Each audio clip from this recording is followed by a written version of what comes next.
So the Himalayan 452 is not the 452, it's just the Himalayan. It's completely new, not a single thing from the old motorcycle has been taken forward. So that means the new engine, which Royal Enfield calls the Sherpa, is a 452cc liquid cooled 4-valve DOHC motor, which has a nearly square configuration. It makes 42 Newton meters at 5500 RPM and just 40 something bhp at 8,500 rpm, and about 500 rpm after that is the red line for this motorcycle. What Kartik's told us is that it reminds you of the old Himalayan in being relaxed in character, although it's not a slow motorcycle anymore. And despite how the old 411s were, the 452 holds on to its performance after you've passed the torque peak. The gearbox is slick, the clutch is light, it's got a slip and assist clutch now. Yeah. What they're missing is traction control and cruise control, although they do have ride-by-wire now. You've got two riding modes, Eco, which cuts performance in the first 4 gears, the top 2 gears are full performance, and Performance, which is all performance, and you can turn the rear ABS off in either of the 2 modes if you like. Yeah. On the chassis side, it's a brand new spine frame. It's got new Showa upside down forks at the front. You've got a linkage type rear monoshock with 7-step adjustable. Yeah, twin spar frame. Showas at both ends. So the engine is a stressed member of this frame. Correct. You've got a 17-liter fuel tank and the airbox above the engine. You've got a seat that goes from 805 to 825 for the optional low seat, 825 to 845 for the tall seat. And this adjustment is tool-free and happens on the motorcycle. You don't need to do anything else. And also on the chassis front, we forgot the rear tires are radial. And it's a 2117 setup. And there is the option of tubeless spoked wheels, which is not on sale yet. They will come to the Summit model, which is the top model of the Himalayan.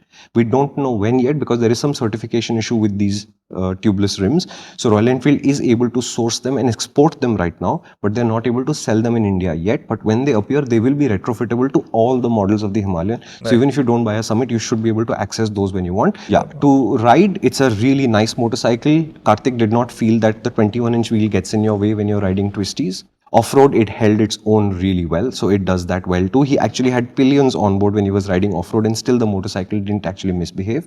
So the only thing he would change there is that the brake is a very gentle brake, not a lack of force, but a lack of bite. And I think he thinks that you could have a little bit more bite, so the amount of work that you have to put into brake on this motorcycle could be reduced a little bit.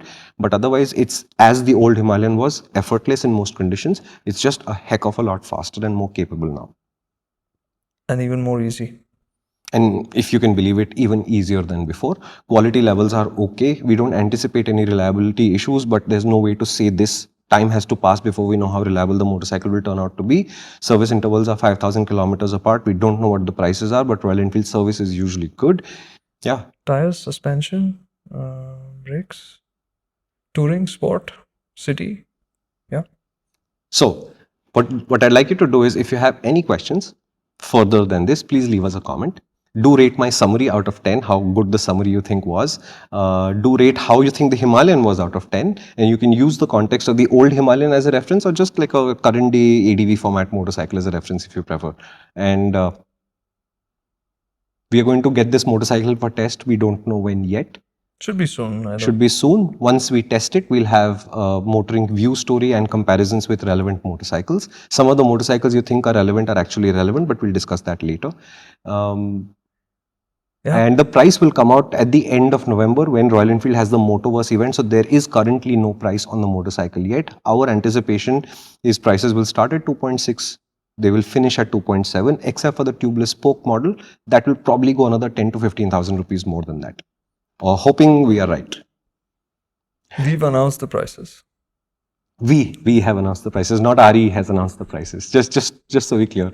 Okay, what do you think? What do you think the price should be? Let us know. Yeah. Thank you so much for watching. This is MotorInc First. Thank you so much for staying all the way till the end. Thank you.